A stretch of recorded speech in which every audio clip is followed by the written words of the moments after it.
Dalam seri ke-391 ini didukung oleh para pemain Iwan Dahlan sebagai Pranayam, Cika Kusnadi sebagai Tunggadewi, Ai Mujirahayu sebagai Raja Dewi, Bambang Jeger sebagai Cakradara, Abi Nugroho sebagai Kudamerta, Ana Sambayon sebagai Nini Ragarunting, dan Asdi Suhastra, pembawa cerita. Selamat menikmati. Pranayam menangis terseduh-seduh, meratapi kegagalannya menjalankan tugas. Putri Tunggadewi dan Raja Dewi berusaha menghiburnya. Mereka iba melihat keadaan laki-laki tegap perkasa yang sekarang terbaring lemah di atas ranjang dalam keadaan menyedihkan.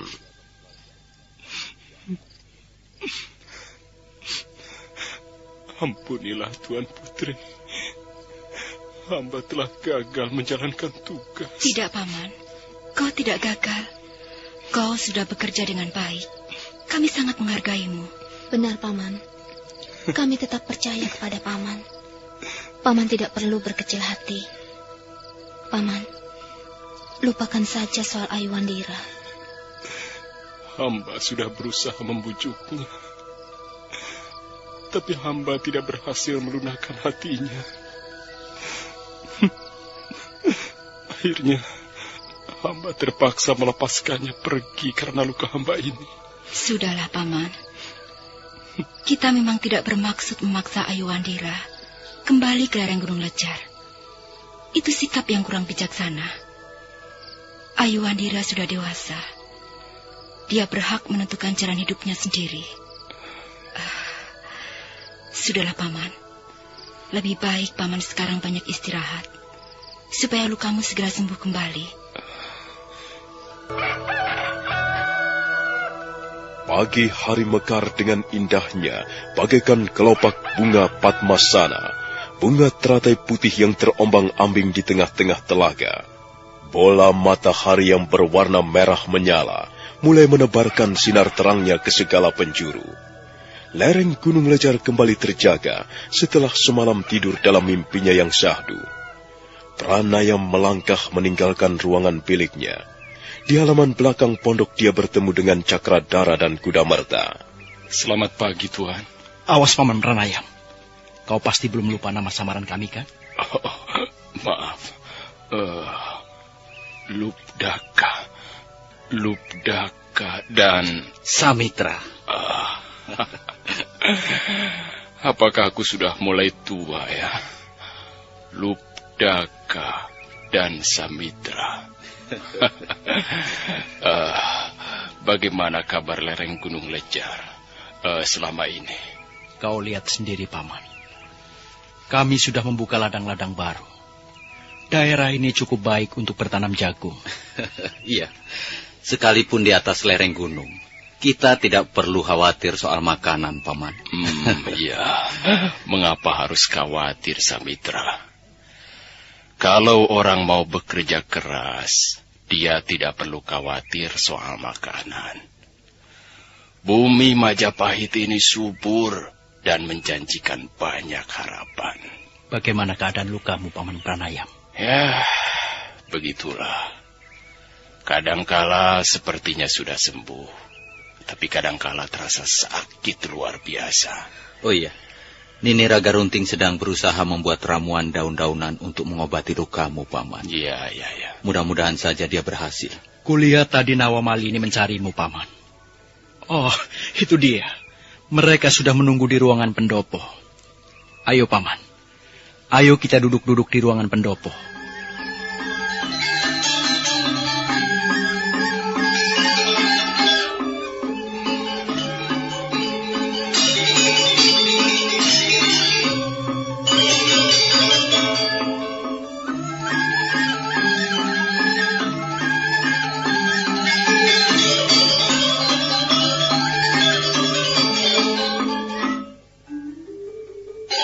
Pranayam, Cakradara dan Kudamerta naik ke ruangan pendopo. Di sana sudah duduk Nini Ragarunting, Putri Tunggadewi dan Raja Dewi. Pranayam segera menceritakan pengalamannya selama membuntuti Aiwandira. Selesai bercerita, Pranayam menyandarkan punggungnya pada dinding pondok karena dia merasa lukanya kembali menyengat. Demikianlah, Tuan Putri. Akhirnya hamba berhasil membawa kabur Ayuwandira dari istana Kapopongan. Dan semua ini berkat bantuan Kakang Bekal Gajah Mada. Ya, aku sudah menduga sebelumnya, Paman, bahwa kau bekerja dengan baik. Sekalipun kau tidak berhasil membawa Ayuwandira kembali ke lereng Gunung Lejar, tapi aku tidak berani mengatakan bahwa kau telah gagal menjalankan tugas. Lalu kemana perginya bocah kemlung itu, Pranayam? Katanya dia mau pergi ke desa Pasuruhan 1, Nek. Oh. Dia akan menemui ayah kandungnya di sana. Dasar bocah gemblung. Sudahlah, Pranayam. Kau jangan berkecil hati. Lupakan saja bocah gemblung itu. Kalau berani dia kembali ke lereng Gunung Lejar, akan kusemprot dia. Dasar bocah ugal-ugalan. Ada orang bermaksud baik, kok malah dipermainkan. Dan kau hanya diam saja, Pranayam. Kau tidak membalas perbuatannya itu. Harus membalas bagaimana, Nek? Ayuwandira masih terlalu muda. Dia memang harus banyak belajar dari pengalaman-pengalaman hidupnya. Aduh, ada apa, Paman? Aduh, kambuh lagi. Sakitnya datang lagi. Aduh, maaf Tuan Putri. Hamba akan kembali ke ruang bilik. Silakan, Paman. Hati-hati. Iya. Pranayam berusaha bangkit. Dia merasa kepalanya menjadi berat dan pandangan matanya berkunang-kunang. Tiba-tiba Pranayam terhuyung-huyung dan roboh. Paman Pranayam. Yunda, lihatlah. Paman pingsan lagi. Dia pingsan lagi, Yunda.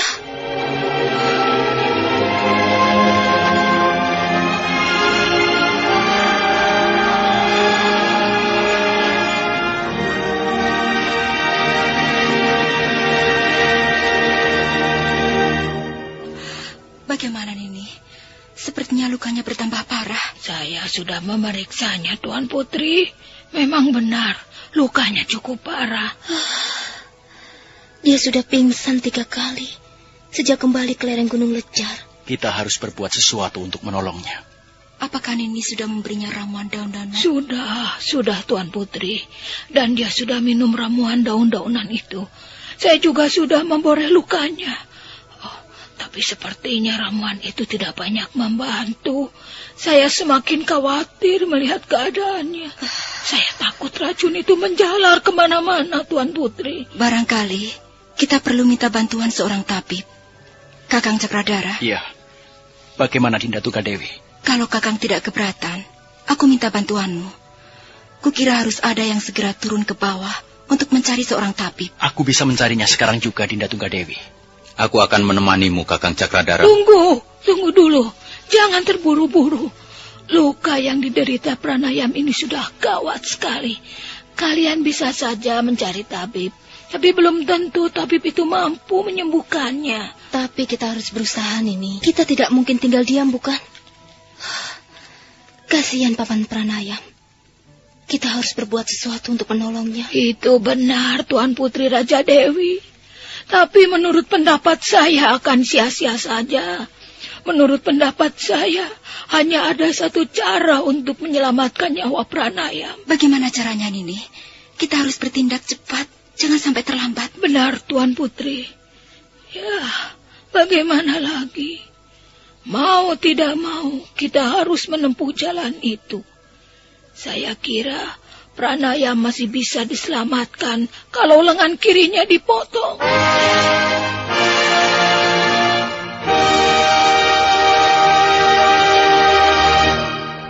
Putri Tunggadewi, Putri Raja Dewi dan yang lain terkejut mendengar ucapan Nini Raka Runting. Mereka seketika terdiam sesaat lamanya. Apa benar itu satu-satunya cara, Nini? Ya, racun warangan itu sangat ganas, Tuan Putri. Kalau sampai racun itu mulai menyebar dengan cepat, Pranayam tidak akan mampu bertahan lagi. Apalagi kalau racun itu sudah mulai menjamah daerah jantungnya. Aku jadi bingung. Bagaimana pendapatmu, Dinda Raja Dewi? Kasihan Paman Pranayam.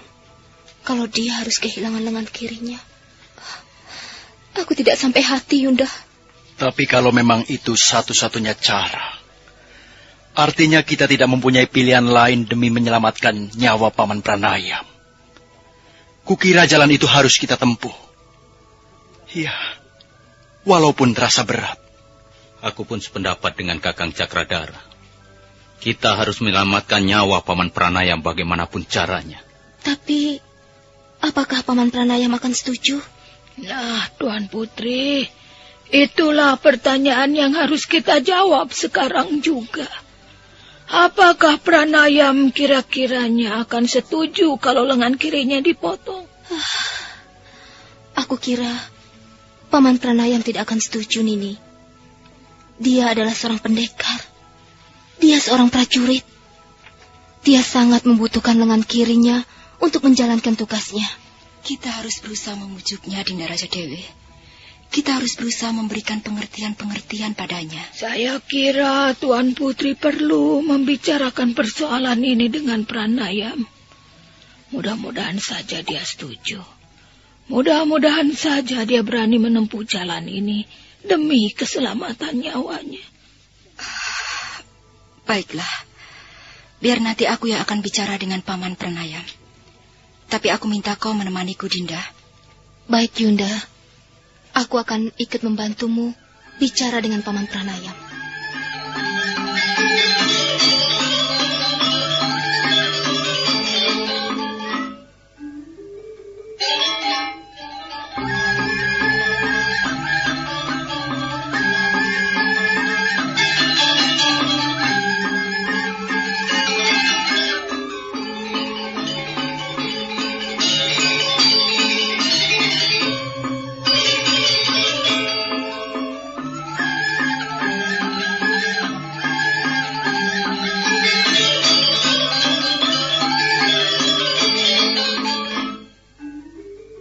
Putri Tunggadewi dan Raja Dewi nampak sedih dan murung. Mereka sangat prihatin melihat keadaan Pranayam. Demikian pula Cakradara dan Kudamerta. Mereka tidak sabar menunggu Pranayam sadar kembali. Sementara waktu terus mengalir perlahan menyusuri celah-celah kehidupan. Malam segera tiba. Putri Tunggadewi, Putri Raja Dewi, Cakradara dan Kudamerta kembali duduk di ruangan pendopo. Mereka masih bicara tentang Pranayam. Aku juga tidak yakin Paman Pranayam akan setuju. Tapi aku harus mencobanya. Yunda, sampai sekarang Paman belum sadar kembali. Kalau apa yang dikatakan ini Raga Runting benar, kita harus bertindak cepat. Jangan sampai racun itu menjalar kemana-mana. Jangan sampai kita terlambat. Yunda Tunggadewi, aku takut. Mengapa Paman masih belum sadar juga? Tadi kulihat sebentar di ruang biliknya. Luka itu seperti sudah kering. Tapi aneh sekali. Dia masih mengeluarkan cairan berwarna kuning. Dan sepertinya lengan kirinya semakin bertambah bengkak. Iya, aku juga sempat menengoknya sebentar. Badannya panas dan keringatnya mengucur deras sekali. Nini Raga Runting sampai mengganti pakaiannya. Oh, bagaimana Nini? Oh, dia sudah sadar kembali, Tuan Putri. Tapi keadaan tubuhnya semakin mengkhawatirkan. Tubuhnya sangat lemah, bibirnya kering, dan matanya cekung. Paman Pranayam,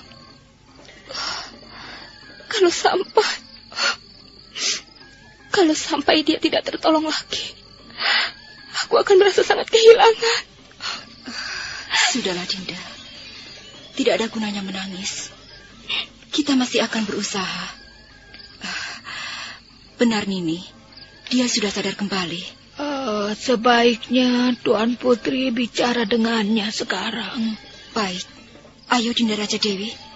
Temani aku bicara dengan Paman Pranayam. Tapi hati-hati. Kita harus menyampaikan usul ini dengan bijaksana. Baik, Yunda. Mari.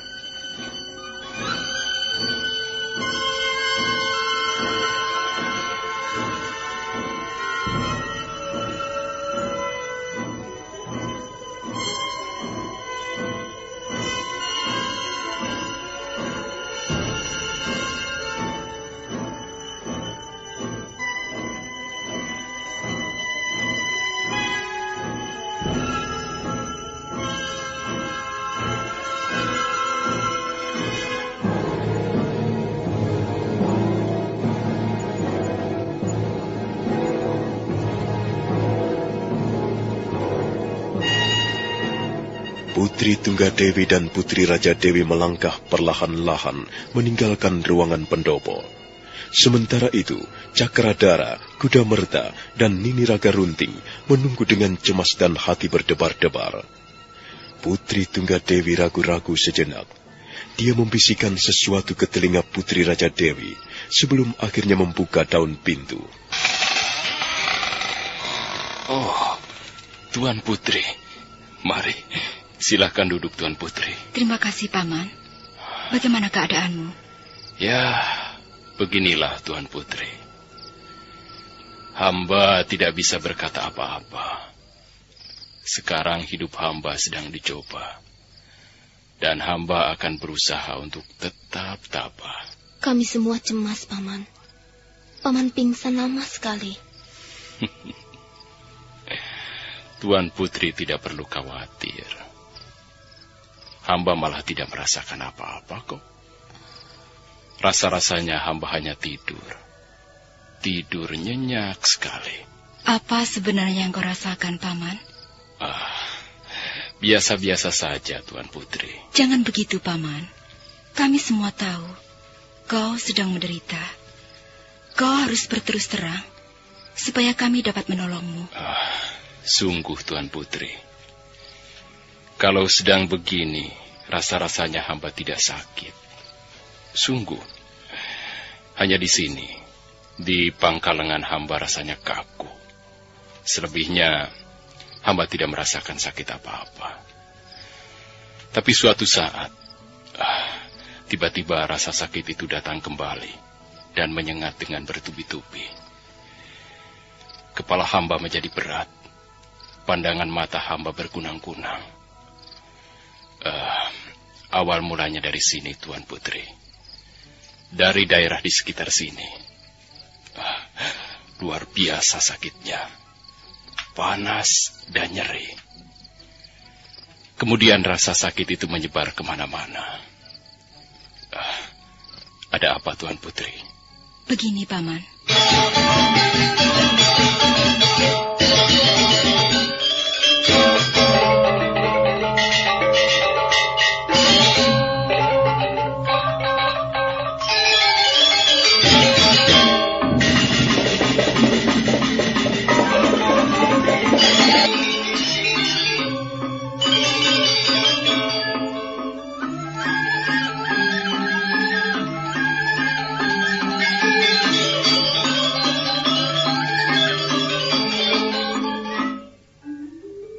Malam harinya, Pranayam baru sadar kembali. Putri Tunggadewi dan Putri Raja Dewi menemuinya di ruangan bilik. Pranayam duduk di tepi ranjang bambu.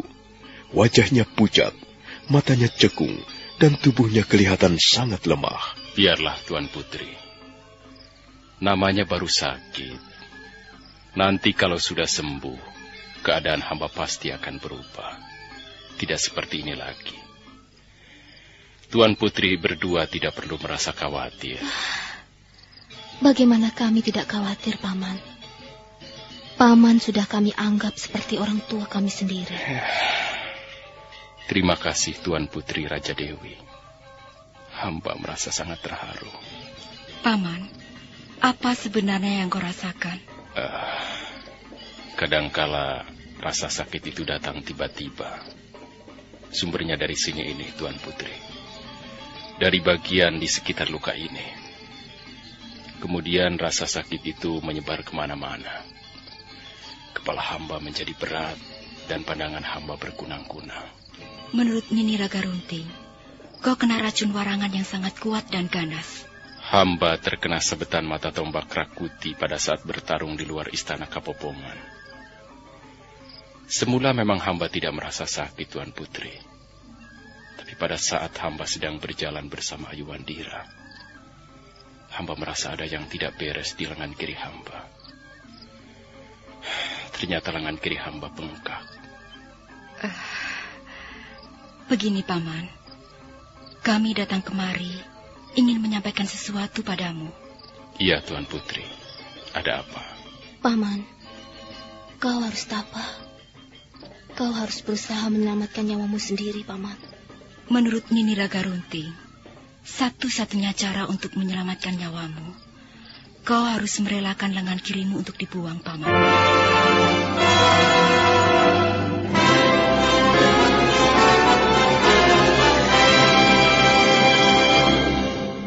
Apa, Tuan Putri? Kalau lengan kirimu dibuang, racun itu tidak akan menjalar kemana-mana.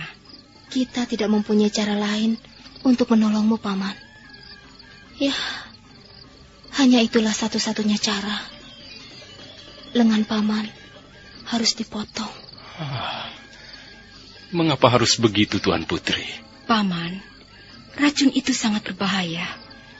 Setiap saat, dia bisa menjalar ke seluruh tubuh. Dan kalau sampai racun itu menjamah daerah jantung, kau tidak mungkin bertahan lagi, Paman. Karena itu, Paman, terimalah usulan kami ini. Hamba belum yakin, Tuan Putri. Hamba kira luka ini masih bisa disembuhkan dengan cara biasa. Mungkin setelah minum ramuan daun-daunan, dan setelah hamba istirahat barang beberapa hari, hamba kira luka ini akan sembuh sendiri. Mungkin membutuhkan waktu yang agak lama, tapi... Kau harus percaya pada Nini Raga Runting, Paman. Beliau seorang pendekar wanita yang sudah berpengalaman banyak. Tidak, Tuan Putri. Sudahlah. Tuan Putri tidak perlu cemas. Hamba akan segera sembuh. Paman, setiap saat racun warangan itu bisa membunuhmu, Paman. Tuan Putri, hamba ini seorang prajurit. Hamba sudah biasa terluka dalam sebuah pertarungan. Dan kalau memang luka itu akhirnya akan mencabut nyawa hamba, mengapa hamba harus menolak? Semuanya tergantung kehendak Dewata Agung. Iya, benar, Paman. Apa yang terjadi dalam diri manusia tergantung dari kehendak Dewata Agung semata-mata. Tapi manusia juga wajib berusaha. Ya, kalau memang usaha itu untuk suatu kebaikan, mengapa Dewata Agung tidak mengizinkannya? Tuan Putri, hamba tahu Tuan Putri berdua bermaksud baik. Tapi bagaimana hamba dapat menerima usulan Tuan Putri? Hamba adalah seorang prajurit. Bahkan hamba sadar bahwa hamba dilahirkan ke muka bumi hanya untuk menjadi seorang prajurit yang baik. Bagaimana hamba bisa bekerja dengan baik, bisa menjalankan tugas, kalau hamba hanya mempunyai sebuah lengan? Ampun, Tuan Putri. Bukannya hamba menolak. Tapi ampun, Tuan Putri, mengatakannya. Jadi, kau keberatan jika lengan kirimu dibuang demi menyelamatkan nyawamu, Paman? Ampun, Tuan Putri. Terus terang, hamba keberatan.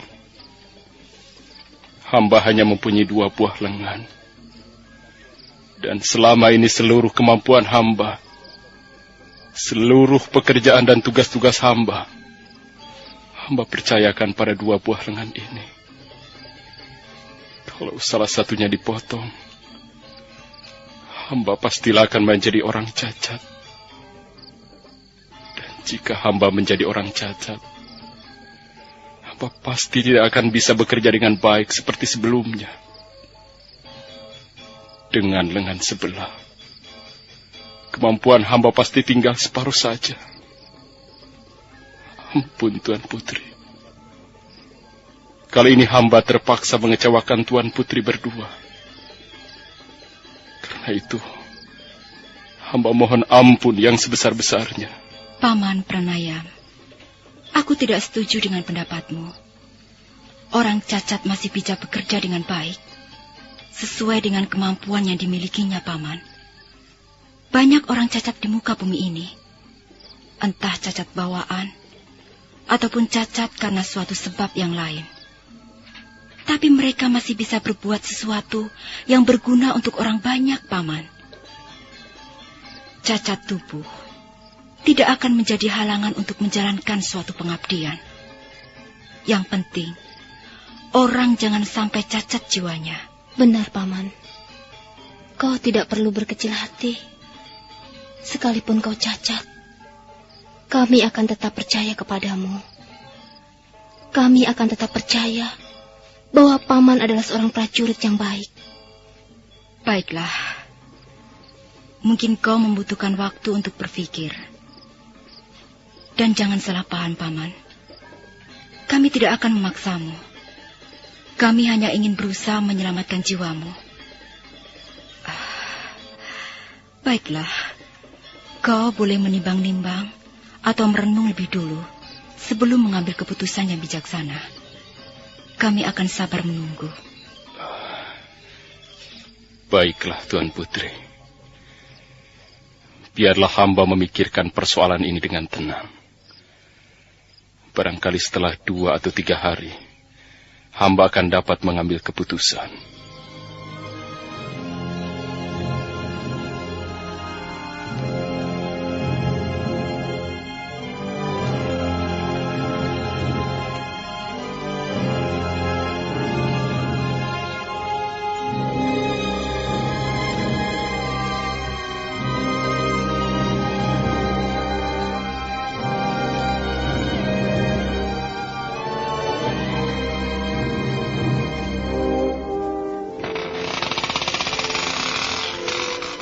Putri Tunggadewi meninggalkan ruangan bilik.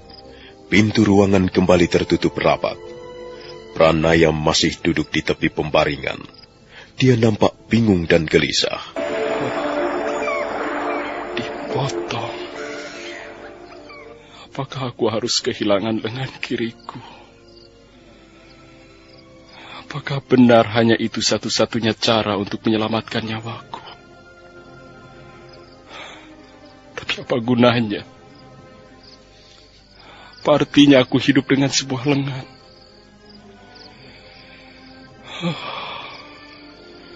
Rasanya berat sekali. Aku tidak mungkin bisa bekerja dengan baik kalau hanya mempunyai sebuah lengan. Aku tidak mau menjadi seorang prajurit cacat. Lebih baik mati daripada aku harus mengorbankan lengan kiriku ini. Ribuan prajurit mati di tengah medan peperangan. Darah mereka tumpah demi membela suatu keyakinan. Dan jika seorang prajurit mati di tengah medan peperangan, maka jiwanya akan terbang dengan ringan, melintasi udara yang berbau harum. Dan para bidadari akan menjemputnya di pintu gapura nirwana. Mereka tidak akan menyesali semuanya. Sekalipun mati, tapi jasa-jasa mereka akan tetap dikenang. Mereka tidak mati dengan percuma. Tapi aku, bagaimana dengan diriku ini? Nyawaku selamat. Tapi selanjutnya aku akan menjadi prajurit cacat. Tangan kiriku buntung. Apa yang bisa kuberikan dengan sebuah lengan buntung? Berat sekali untuk mengambil keputusan ini.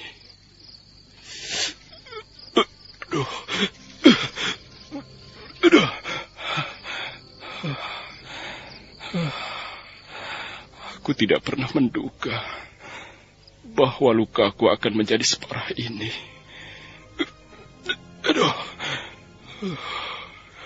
Rakuti, seharusnya aku tidak lengah menghadapi pendekar tangguh itu.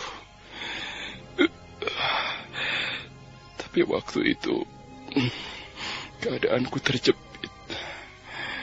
Aku harus menolong Ayu, sekaligus menghadapi Rakuti. Rupanya dia membubuhi ujung tombaknya dengan racun. Dan sekarang, racun itu mulai menggerogoti kekuatanku. Rakuti, kalau misalnya Dewata Agung memperpanjang usiaku,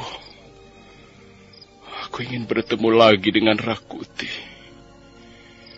Tapi barangkali itu hanya hayalan belaka. Hanya hayalanku saja. Bagaimana mungkin aku bisa bertemu Rakuti dalam keadaan seperti ini? Oh, Nini. Bagaimana keadaanmu, Pranayam? Ya, beginilah, Nini. Saya tidak tahu harus berbuat apa. Apakah Tuan Putri sudah menemuimu? Sudah, Nini. Beliau sudah menyampaikan sesuatu padamu? Sudah. Ya, kami semua ingin kau selamat, Pranayam. Kami tidak ingin kehilangan kau. Saya tahu, Nini. Dan saya merasa sangat terharu. Dengar, Pranayam. Sekarang keadaanmu sedang gawat. Kalau kau tidak segera mengambil keputusan, semua akan terlambat. Kau tidak usah ragu-ragu. Kau tidak perlu berkecil hati. Saya tidak bisa mengambil keputusan buru-buru, Nini. Saya membutuhkan waktu untuk memikirkannya, untuk merenungkannya. Mungkin bagi orang lain bisa dengan mudah mengambil keputusan seperti ini. Mereka tidak perlu berpikir panjang lebar untuk menukar lengan kirinya dengan nyawa. Tapi Nini, saya adalah seorang prajurit. Nini tahu betapa berharganya lengan seorang prajurit. Selama ini, saya dapat bekerja dengan sempurna mengabdi kepada junjungan, kepada negara. Saya tidak dapat membayangkan kalau tiba-tiba saya harus kehilangan lengan kiri saya. Saya lalu bagaimana, Nini? Kau masih bisa bekerja dengan sebelah lengan, Pranayam. Tapi saya tidak akan bisa bekerja dengan sempurna. Apakah kau merasa bahwa selama ini pekerjaanmu sempurna? Bukan begitu, Nini. Maksud saya pasti akan bisa bekerja dengan lebih baik jika mempunyai anggota tubuh yang lengkap seperti orang lain. Tapi Pranayam, coba pikir baik-baik. Kalau lengan kirimu tidak dipotong, kau akan mati. Dan apa yang bisa dilakukan oleh orang yang sudah mati?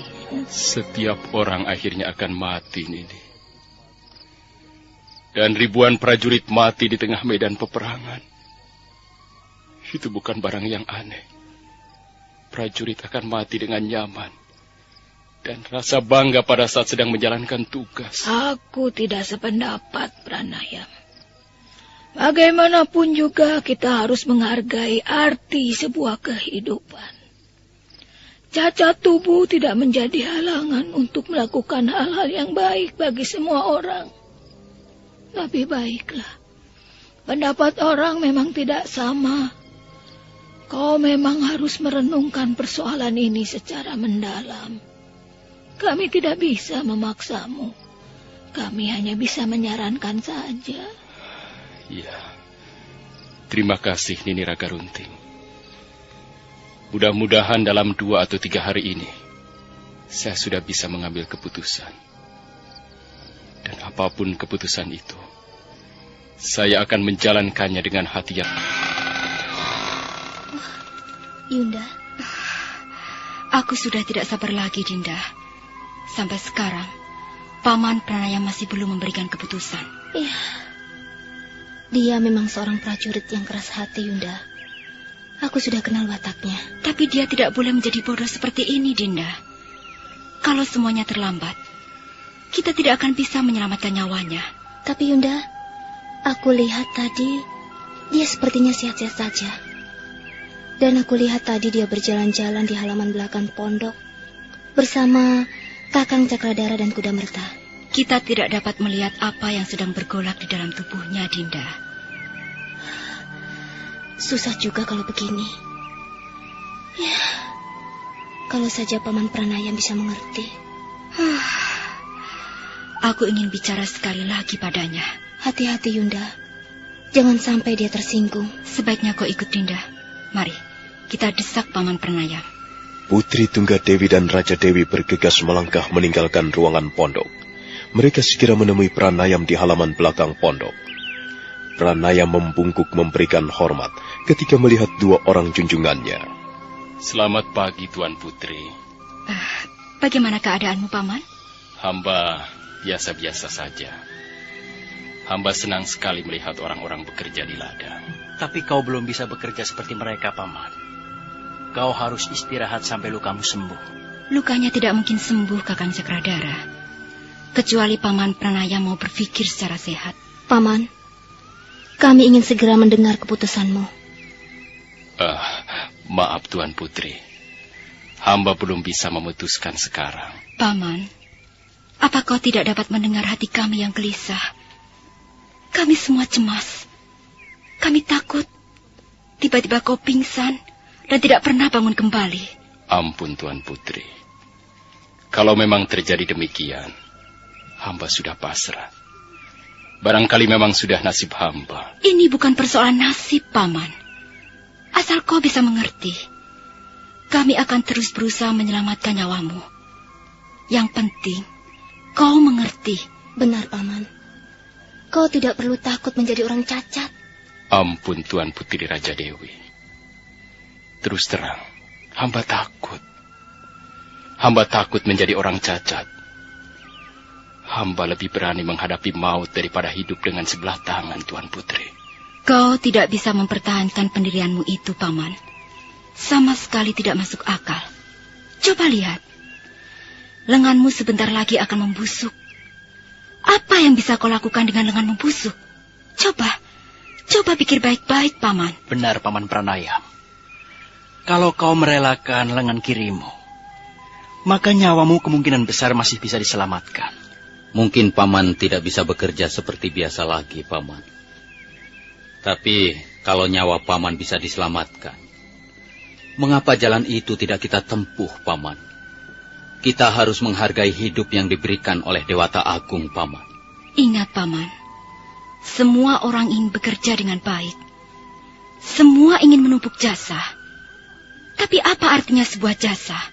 Apa artinya sebuah pengabdian jika orang tidak bisa rendah hati? Paman Pranayam.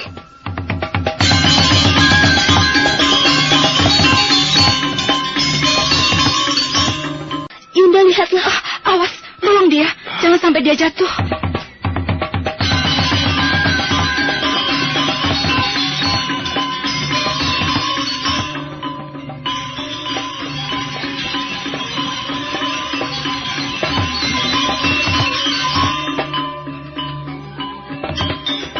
Cakradara dan Kuda Merta bertindak dengan cepat. Mereka menyambar tubuh Pranayam yang hampir saja tersungkur.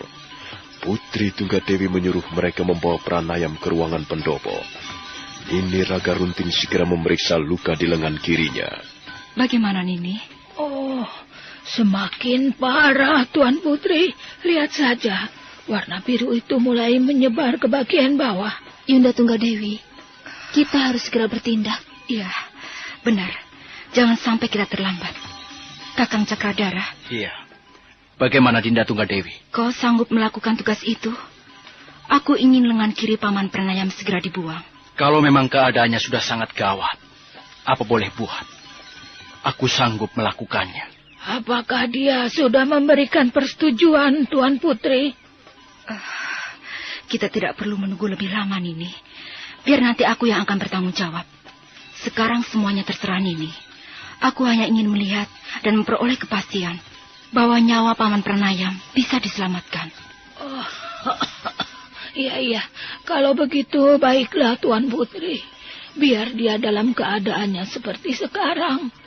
Biar dia tidak sadarkan diri sampai lengan kirinya sudah dibuang nanti. Apa yang bisa kita lakukan ini? Serahkan saja soal ini pada saya, Tuan Putri. Tapi siapa nanti yang akan melakukan pemotongan? Aku, Nini.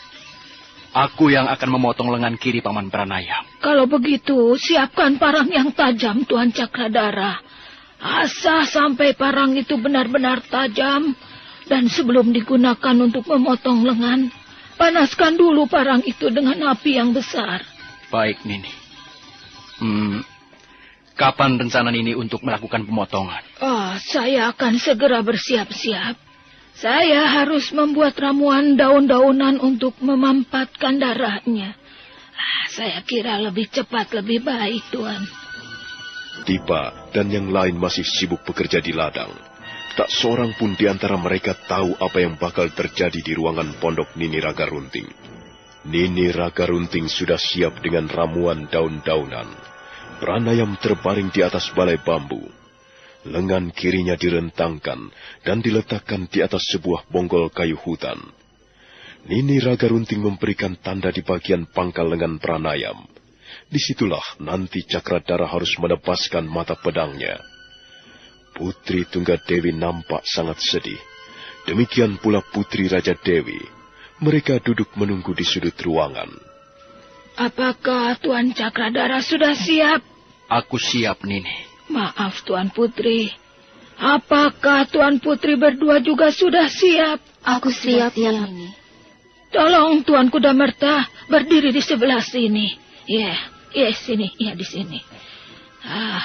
Mudah-mudahan saja Pranayam tidak sadar sampai nanti pekerjaan kita selesai. Dalam keadaan seperti ini, dia tidak akan merasa sakit. Nah, Tuan Cakradara, kalau memang Tuan sudah siap, cepat lakukan. Tuan dapat menebas pedang Tuan sekarang juga. Saya sudah memberikan tanda dengan kapur sirih. Baik. Minggirlah, Nini.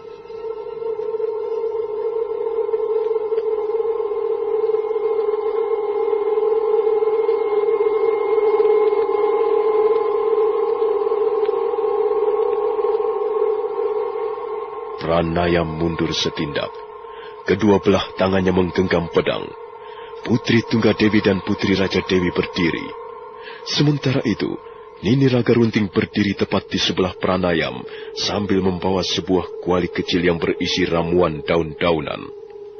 Cakradara memejamkan matanya sesaat. Kemudian secepat kilat, tangannya terangkat dan mata pedangnya yang berkilat-kilat menebas lengan kiri Pranayam. Hiya!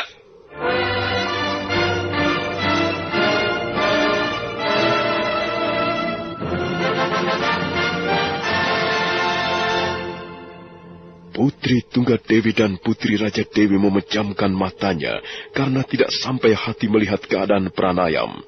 Mata pedang yang tajam bagai pisau cukur sudah membuntungi lengan kiri Pranayam.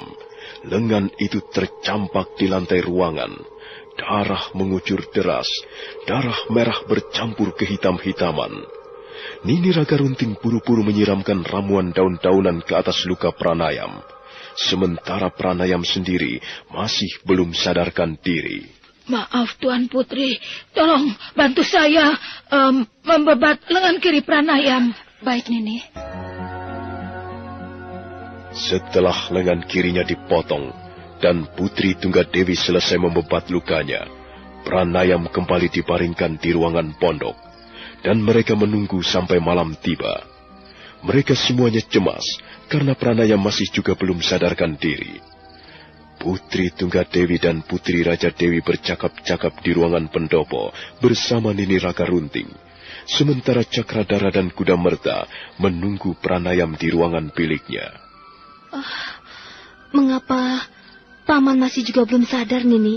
Kita berdoa saja demi keselamatan Pranayam, Tuan Putri.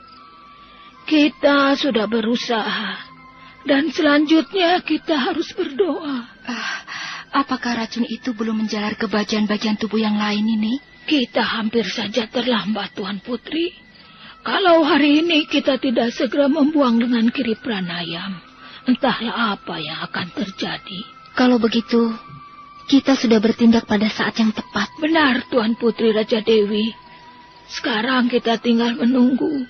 Mudah-mudahan Pranayam segera sadar kembali. Darahnya sudah berhenti mengalir, dan itu merupakan pertanda baik. Nini, kulihat kau menyiapkan ramuan daun-daunan yang lain. Untuk apa, Nini? Nanti kalau dia sudah sadar kembali, dia harus minum ramuan itu. Sementara itu Cakradhara dan Kuda Merta masih di ruangan bilik. Mereka juga kelihatan cemas karena Pranayam masih juga belum sadarkan diri. Tubuhnya agak panas, Adik Kuda Merta. Iya, tapi kakinya dingin, Kakang. Dingin sekali. Kalau dia sadar kembali, artinya usaha kita berjalan dengan baik. Paman Pranayam pasti akan sedih melihat lengan kirinya dibuang, Kakang. Iya. Apa boleh buat? Kita terpaksa melakukannya. Oh, Adik Kuda Merta. Iya. Lihatlah. Dia bergerak-gerak. Paman. Paman Pranayam. Paman. Tolong panggil Dinda Tunggadewi kemari, Adik Kuda Merta. Juga Nini Ragarunting. Kuda Merta bergegas meninggalkan ruangan bilik. Sebentar kemudian dia sudah kembali lagi bersama Putri Tunggadewi, Putri Raja Dewi, dan Nini Ragarunting. Paman. Paman Pranayam. Oh, Tuan Putri. Apa yang telah terjadi, Tuan Putri? Kau harus tabah, Paman. Kami tidak bisa tinggal diam melihat penderitaanmu. Kami harus segera mengakhirinya. Oh, lengan kiri. Lengan kiri. Benarkah hamba? Paman, kami tidak bisa menunggu keputusanmu. Akulah yang memerintahkan agar lengan kirimu dibuang. Kami tidak bisa menggunakan cara lain untuk menyelamatkan nyawamu, Paman. Oh, jadi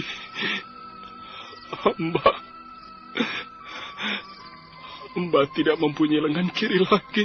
Paman, kau tidak perlu berkecil hati.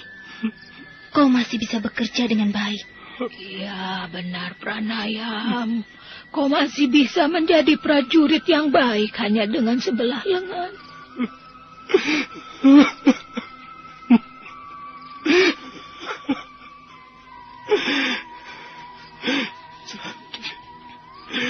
Jadi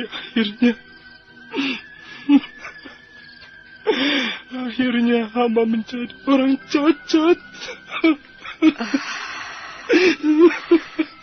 Sudahlah, Paman. Jangan bersedih hati. Jangan seperti anak kecil. Selama ini kami percaya kau seorang prajurit yang gagah berani. Kau mempunyai ketabahan hati. Kau pasti bisa mengatasi persoalan ini. Orang cacat. Hamba sekarang telah menjadi orang cacat. Apakah hamba masih bisa berguna? Apa gunanya hamba hidup dengan sebelah lengan? Paman, kami ingin melihat keteguhan hatimu. Selama ini kami kenal kau sebagai prajurit yang tangguh. Kau pendekar pilih tanding. Keberanianmu susah dicarikan bandingannya. Dan sekarang mengapa kau harus menangis? Hanya karena kehilangan sebuah lengan. Di dunia ini banyak sekali orang cacat. Dan mereka tidak merasa perlu untuk berkecil hati. Mereka masih bisa mengerjakan sesuatu yang bermanfaat. Ayo, Paman Pranayam. Perlihatkan jiwamu yang tegar. Kami ingin kau tetap berdiri tegak, menantang segala kesulitan di dalam hidup. Jangan tundukkan wajahmu dan menangis seperti anak kecil. Kami ingin tetap melihat Paman sebagai prajurit sejati.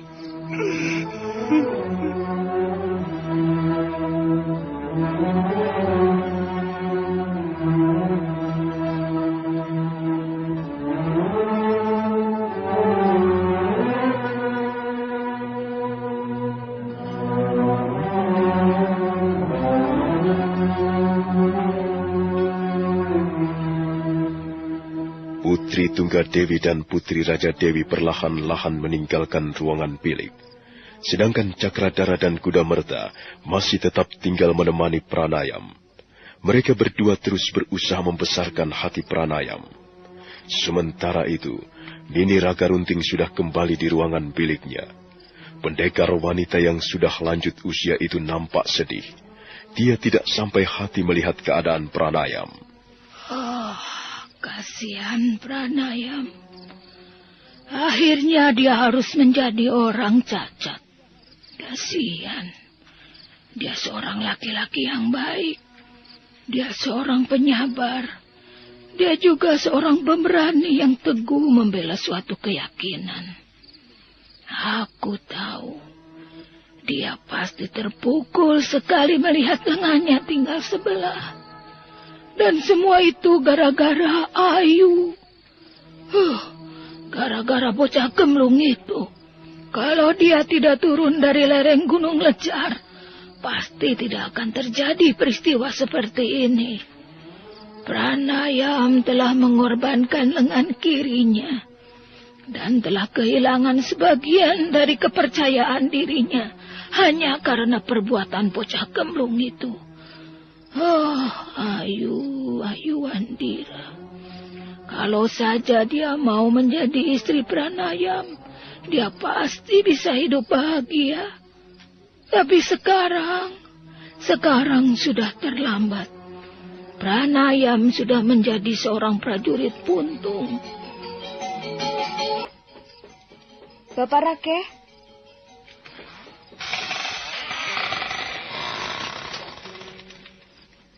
Oh, Bapak Wali Kadep, kau pasti lupa padaku, bukan? Tunggu dulu. Siapa kau ini ya? Aku pernah tinggal di pondok ini. Aku pernah menjadi teman karib Jangir, anak gadismu. Nah, sekarang coba terka. Siapa aku? Ayuandira. Benarkah kau ini Ayuandira? Temu Wali Kadep dan Rakeh Pamintihan, dua orang bekas pembantu almarhum ibunya. Mereka bertiga segera bicara di ruangan pondok. Wah, kukira kau sudah melupakan desa Pasuruan 1, Ayu. Iya loh. Aku kira Ayu sudah tidak mau singgah lagi ke pondok yang sederhana ini. Saya tidak akan pernah melupakan pondok sederhana ini, Bapak Rake. Syukur. Pondok ini mempunyai arti yang tersendiri dalam perjalanan hidup saya. Wah, syukurlah kalau begitu. Setiap orang tidak boleh melupakan tempat di mana dia pernah belajar. Ya, belajar tentang apa saja. Hati saya sedih, Bapak Wali Kadep. Saya lihat pondok ini masih sama seperti dulu. Ketika saya pergi meninggalkan desa Pasuruan 1. Pondok ini sepertinya tidak pernah mengalami perubahan. Ya, kami memang tidak bermaksud merubah bangunan ini, Ayu. Itu sesuai dengan pesan almarhum ibumu. Ibu. Seandainya sekarang ibu masih ada. Ayu, sepertinya kau sedang gelisah. Apa kau mempunyai kesulitan yang mengganggu pikiranmu? Ayah, maaf Bapak Wali Kadep, Bapak Rake Pamintihan. Saya mau menemui Ayah. Ayu, tunggu. Ayah? Ayah? Ayuandira melangkah masuk ke ruangan belakang pondok. Disitulah dulu Ayuandira untuk pertama kali bertemu dengan ayah kandungnya. Disitulah dulu Arya Dwi Pangga pernah tidur dalam keremangan malam yang sepi, dalam suasana kepedihan hati karena dosa-dosanya di masa lalu. Ayah? Bapak Wali Kadep, di mana Ayah? Sabar, Ayu. Tenanglah. Ayu, coba duduklah dulu baik-baik. Kami akan menjelaskan semuanya padamu. Ada apa dengan Ayah, Bapak Rake? Di mana Ayah? Ayahmu sudah pergi, Ayu. Pergi? Ya. Kemana perginya? Setelah ibumu meninggal, dan setelah kau pergi bersama Tuan Cakradara dan Kuda Merta, ayahmu merasa sangat kesepian tinggal di tempat ini. Akhirnya dia pun pergi, Ayu. Iya. Kami sudah berusaha menahannya, tapi ayahmu nekat saja. Akhirnya kami tidak bisa lagi mencegah kepergiannya. Kami sendiri tidak tahu kemana ayahmu pergi. Sudahlah, Ayu. Tak ada yang perlu disesali. Ya, barangkali ayahmu mempunyai tujuan sendiri, sehingga dia tidak memilih tempat tinggal di tempat ini. Ayah. Ayah. Jadi, saya juga tidak bisa bertemu dengan ayah. Ayo kita kembali ke ruangan depan. Kita bicara di sana. Kalau kau mempunyai kesulitan, katakan saja terus terang. Mudah-mudahan kami bisa membantumu. Ayo. Akhirnya, Ayu Wandira, Wali Kadep dan Rakeh Pamintihan kembali ke ruangan depan. Ayu Wandira segera menceritakan pengalamannya selama tinggal di lereng Gunung Lejar. Semuanya, hanya satu yang tidak diceritakan Ayu Wandira, ialah tentang perasaan cintanya kepada Cakradara. Jadi, selama ini kau tinggal di lereng Gunung Lejar bersama Nini Raga Runting, begitu? Benar, Bapak Wali Kadep. Saya juga tinggal bersama Tuan Cakradara, Tuan Kudamerta, Tuan Putri Tunggadewi dan Raja Dewi. Dan masih banyak lagi yang lain. Tuan Putri Tunggadewi membuat kelompok pendekar bunga putih. Dan selama ini, saya bergabung di dalamnya. Saya menjadi bagian dari perjuangan Tuan Putri menegakkan kebenaran serta keadilan di muka bumi Majapahit. Iya. Wah, itu cita-cita yang bagus. Ayu, kau tidak usah ragu-ragu. Aku mendukungmu. Aku senang kau bisa bergabung bersama putri-putri kerajaan yang berhati mulia dan penuh kasih sayang. Jarang loh putri kerajaan mempunyai watak seperti itu. Kukira kau sudah mendapat wadah yang cocok untuk menyalurkan bakatmu, Ayu. Iya, Ayu. Tapi, Bapak Wali Kadep, barangkali saya tidak akan pernah kembali ke lereng Gunung Lejar. Loh, mengapa begitu? Saya mempunyai masalah yang tidak bisa saya ceritakan kepada Bapak Wali Kadep dan Bapak Rakeh Pamintihan. Ini masalah pribadi. Waduh, sayang sekali. Kalau saja kami tahu persoalan apa yang sedang kau hadapi, barangkali, ya, kami bisa membantu. Maaf, Bapak Rakeh. Saya tidak bersedia menceritakannya kepada siapapun juga. Ini benar-benar masalah pribadi saya, dan saya akan berusaha mengatasinya sendiri. Lalu, apa rencanamu? Apa kau mau tinggal di desa Pasuruan 1? Ya, semula memang saya bermaksud tinggal di sini bersama ayah. Tapi ternyata ayah juga sudah tidak ada. Saya jadi bingung sekarang. Saya sedih dan bingung. Saya seperti kehilangan pegangan. Saya seperti hidup sendirian saja di muka bumi. Sudahlah. Sebaiknya kau menenangkan pikiranmu dulu. Kau boleh tinggal di sini barang beberapa hari untuk merenungkannya. Kau memerlukan istirahat yang cukup, Ayu. Dan seandainya kau akan tinggal di desa Pasuruan 1, waduh, kami akan gembira sekali. Bukan begitu, Rakeh Pamintihan? Iya, tentu saja. Kalau melihat Ayu Wandira seperti ini, aku seperti sedang berhadapan dengan Nyai Paricara. Kau ini persis sekali seperti ibumu, Ayu. Mana mungkin, Bapak Rakeh. Ibu seorang yang berjiwa besar. Ibu seorang tabib yang ternama dan disegani. Sedangkan saya, siapa itu Ayu Wandira? Dia hanya seorang gadis yang tidak mempunyai masa depan.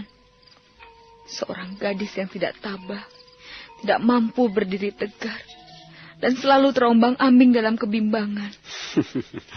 kau ini masih terlalu muda, Ayu. Kalau nanti kau sudah banyak pengalaman seperti ibumu, kau pasti akan lebih bijaksana dalam menghadapi kehidupan ini. Ya, sudahlah. Kulihat kau sangat lelah. Sebaiknya kau istirahat sekarang. Kau boleh tidur di mana saja di ruangan pondok ini. Saya mau tidur di ruangan bekas ibu, Bapak Wali Kades. Ruangan. Dia mengamati ruangan yang terang oleh cahaya lampu dinding. Disitulah dulu ibunya, Meisin, istirahat setelah bekerja keras membantu sesama hidupnya. Ayu Wandira mendesah perlahan. Terasa ada sesuatu yang menekan dadanya. Gadis itu lalu duduk di tepi ranjang sederhana. Ruangan bekas ibumu ini juga kami biarkan kosong, Ayu. Tapi kami tidak pernah lupa merawatnya. Kalau tidak aku, ya Bapak Rake Pamintian yang membersihkannya. Terima kasih, Bapak Wali Kadep. Kalian berdua sangat menghormati ibu. Dan saya sangat terharu mendengarnya. Orang seperti ibumu memang pantas dihormati, Ayu. Nah, Ayu, kalau kau mau tidur, tidur sajalah. Besok pagi kita bercakap-cakap lagi. Tidurlah, Ayu. Terima kasih, Bapak Wali Kadep.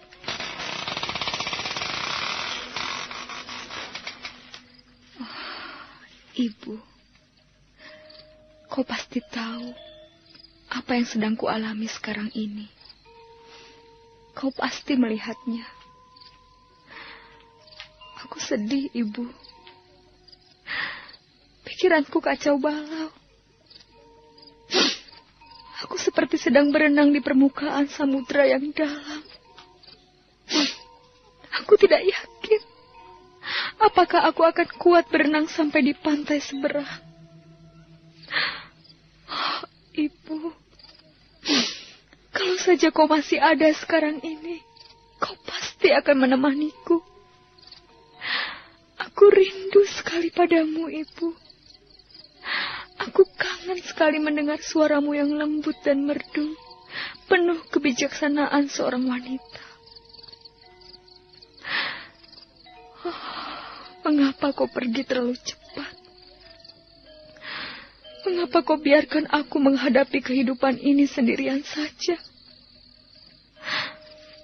Oh, sekarang aku baru merasakannya. Hatiku sakit. Jiwaku pedih. Aku tidak mempunyai semangat lagi untuk melakukan sesuatu. Tapi aku juga tidak bisa tinggal diam. Dadaku selalu bergemuruh. Tolonglah aku, Ibu. Palingkan wajahmu yang lembut kemari. Dan lihatlah anak gadismu ini. Ibu. Ibu.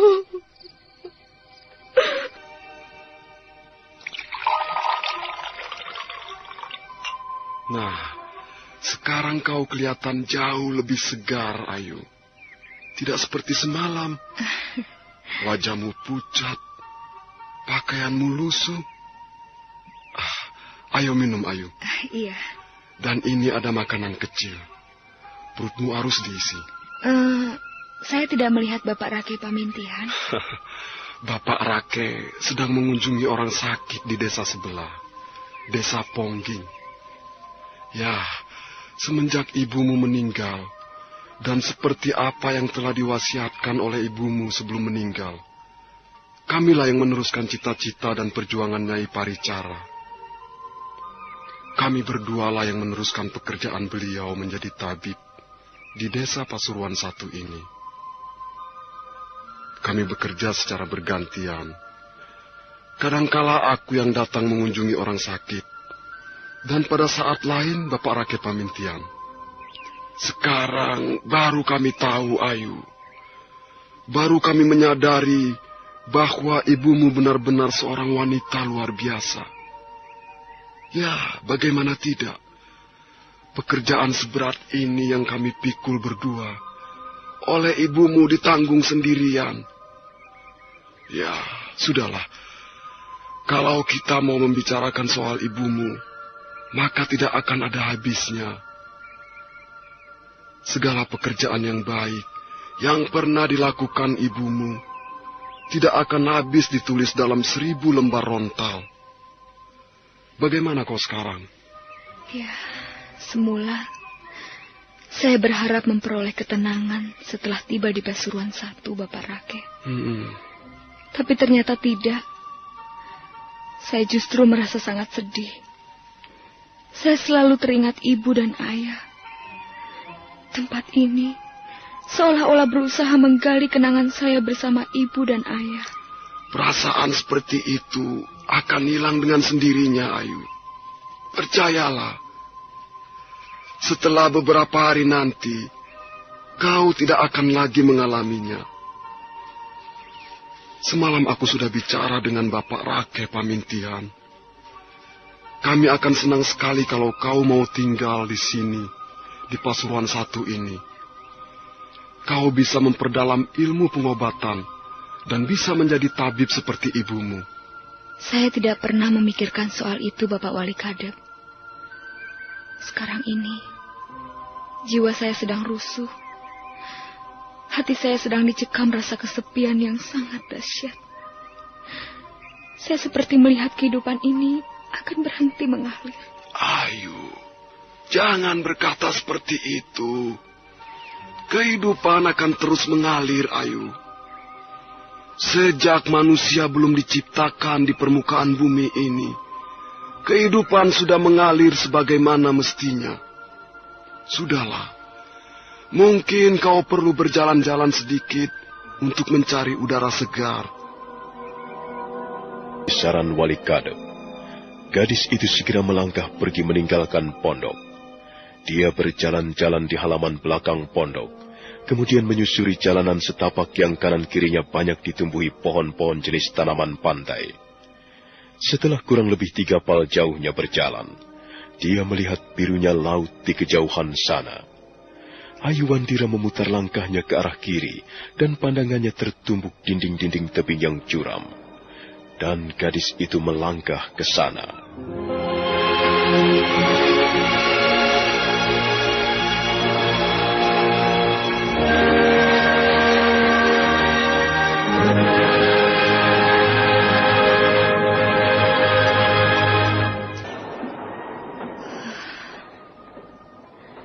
Ombak terus berdebur di tepi pantai. Di sepanjang zaman. Semuanya masih seperti dulu. Aku tidak melihat adanya perubahan. Burung-burung camar masih berterbangan di angkasa, sambil menyanyikan lagu-lagu tentang masa silam yang sudah jauh. Kalau saja nasib manusia bisa seperti ombak, bisa seperti burung-burung camar. Kalau saja nasib manusia tidak mengenal perubahan.